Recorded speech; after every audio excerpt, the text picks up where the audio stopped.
How you do problem number 3 on the Unit 7 homework. So this problem asks us to prove that a B field is a certain equation, and it gives us a fan-like structure.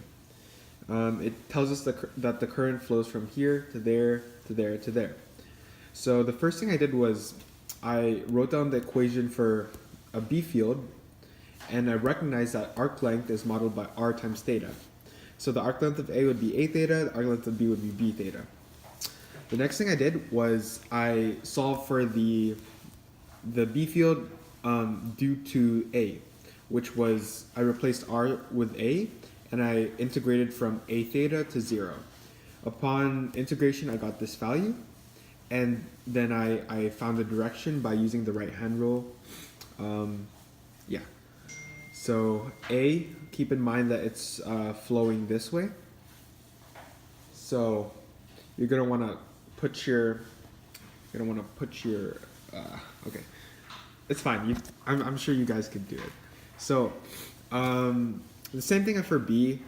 It's pretty much the same integration process, except because the current is kind of going the other way, it will reflect out of the page.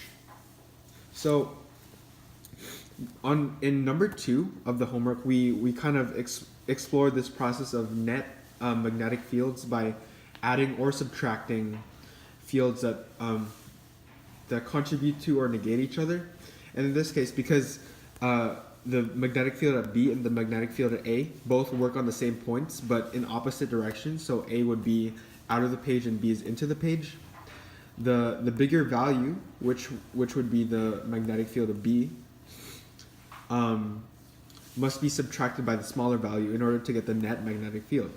And the reason I know that the magnetic field due to B is the bigger value is because B is just a smaller radius. So the same constant divided by a smaller radius would be a larger number, while A is obviously larger. So B net is the magnetic field at B due to B minus the magnetic field due to A. Put those two together, and then I kind of reverse. I don't know how to describe this. A reverse distribution. That's what I call it. I just like common factored it out. Common factored mu naught, the current, and the angle over 4 pi, and I was left with this, which is the equation on the answer sheet. So that's how you do problem number 3.